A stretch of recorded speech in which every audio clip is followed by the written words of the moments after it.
This book is literally the best book you could read going into IB. It's a very popular book called Atomic Habits, and if you're familiar with productivity or the self-care niche, self-help niche, it's a very popular book, and there's probably no way that you have never come across this one. The reason why I say this is so good though is because it teaches you life lessons, literally lessons that you will use for the entirety of your life. I regret not reading this when I was in my mom's womb. The point I'm trying to get across here is that the earlier that you read this book, the more it's going to help you. And that's why I say that if you're a student going into the IB, you have to read this on the summer that you're going in, or even before, in grade 9, grade 10, it doesn't matter, because the lessons that you learn here are seriously going to help you through your IB life, through your university life, through your career, through everything. Your entire life is going to revolve around the lessons you learn from this. Also, I completely hate reading. I completely despise reading, but this is the first book that I've completed from beginning to end. I'm gonna be very biased when I'm talking about this book. I'm not saying that this is a holy grail of everything. Of course, it has its limitations,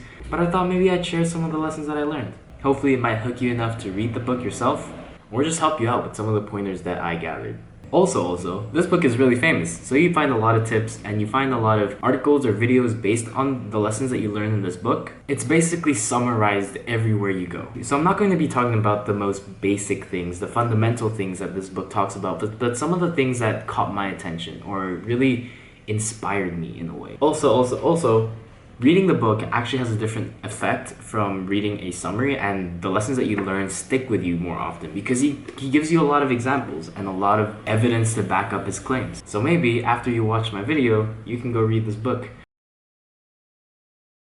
I think the most interesting thing that he talks about is the different types of changes that come and the different layers that it comes with. So when people are trying to build new habits, they usually focus on the actions that they need to take. Especially when they set goals that are referring to an action or an outcome. But what James Clear puts as emphasis is the change in identity. So basically what he says is, if you want to change, instead of thinking of actions that you need to take, think of an identity that you want to manifest. When you want to become somebody, then your actions will follow naturally, because those actions are just normal things that the person you want to become will do. When you're trying to build habits, this comes in handy because instead of saying, I want to work out consistently so that I lose weight, you could rephrase that and change your mindset into, I want to become a healthy person.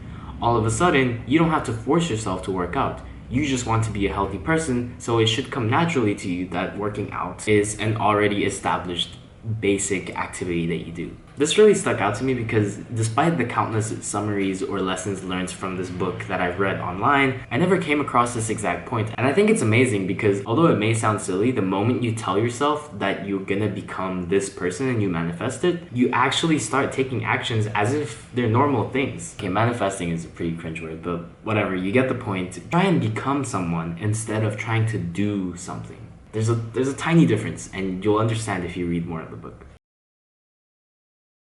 Another thing that I found super memorable is when he said self-discipline is a short-term strategy. So he says this in a chapter where he talks about how environmental factors can affect how you pursue your habits. And more specifically, he's talking about bad habits here. And so people think that bad habits always come down to self-discipline. But a perspective that he offers is that self-discipline is not going to work out. He says self-discipline is a short-term strategy. Everyone will lose motivation at some point.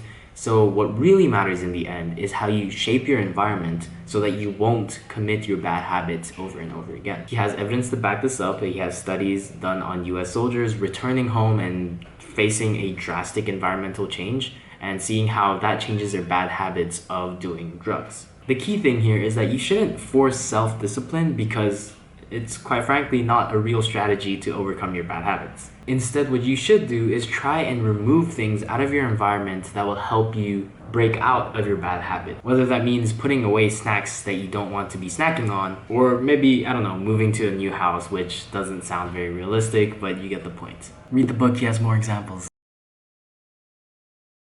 Ooh, here's a really interesting one. He says, I refer to this as the difference between being in motion and taking action. The two ideas sound similar, but they're not the same. When you're in motion, you're planning and strategizing and learning. Those are all good things, but they don't produce a result. I personally really like the point that he makes about being in action and being in motion and the differences between them, because I personally find myself a lot in motion, and I kind of come up with an excuse thinking that I'm actually doing something by being in motion all the time. Like, I'm always reading things, watching videos, and planning things, but I'm never actually doing something. I'm never actually taking action to get to the point where I need to. I'm just making up plans to take the action. And I'm sure a lot of you experience this as well. He talks about how nothing will be achieved, no habits will form if you don't actually take action. If you don't put the reps in, you're not going to form any habits. Anything that you want to do, anything that you want to accomplish, you can't get from point A to point B without actually walking. You can think about how many steps you're gonna take, about whether you're gonna walk, run, or jog, but at the end of the day, if you don't move your body, you're not gonna get from point A to point B. It's a pretty obvious thought, but when he puts it into words, it kind of made me feel guilty, because I realized that, damn, I'm almost always in motion. He talks about taking action a lot, and he also mentions this point in one of the chapters. He says the difference between professionals and amateurs is that professionals will show up even on the days where you feel no motivation, where the conditions are never perfect. You're not going to become great just by doing actions when the conditions are perfect. And so he tells you to be professionals, to show up when it's least desirable to do something. He talks about a time when he met with a weightlifting coach, and he asked, what's the difference between great athletes and okay athletes? And he gave the answer of, it's a matter of who deals with boredom better. And he says everybody suffers boredom, everybody suffers lack of motivation. It's natural, it just comes to everybody, but it's about how well you deal with that and how well you push through the bad times that really differentiates you from being a good and a great person, if that makes sense. He's saying the quality of your work doesn't matter. Nothing has to be perfect. Just never put up a 0 at the end of the day, and you'll be constantly improving. Last but not least is to work with your genetic advantages. He has a whole chapter discussing the benefits of having good genetics, and a lot of us think that we're part of the unlucky pool when it comes to genetics. But the thing he mentions is that some genetics are advantageous in certain situations and disadvantageous in certain situations. They never boil down to a perfect good and a perfect bad. So he puts emphasis on designing a game where all the odds will be in your favor. He tells you to reflect on the things that you're good at, or the things that naturally come to you, and design the habits and design the systems that you want to build around those advantages. It's not about fighting through unnecessarily through all the disadvantages that you get. It's about rewriting a game in the way that will benefit you and will always have the odds in your favor. Genetics plays a big role in a lot of the things that we do, but none of them are truly good or bad because the context can be shifted in your own power. So those are the top things that I took away from this book. It's an amazing book, by the way. I know I gave you a lot of brief points. Seriously, still read this. I don't care how many summaries or how many tips that you read that are based off of this book. When you read it, it's a completely different story. It will hook you from the beginning. I'm not a reader, but I read this, so if you're not a reader, you could read it too. But yeah, whether you read this book or not, I hope this video helped. Please leave a like and a comment down below because it helps me a lot. But that's it for me. Thanks for watching, and I'll see you in the next video.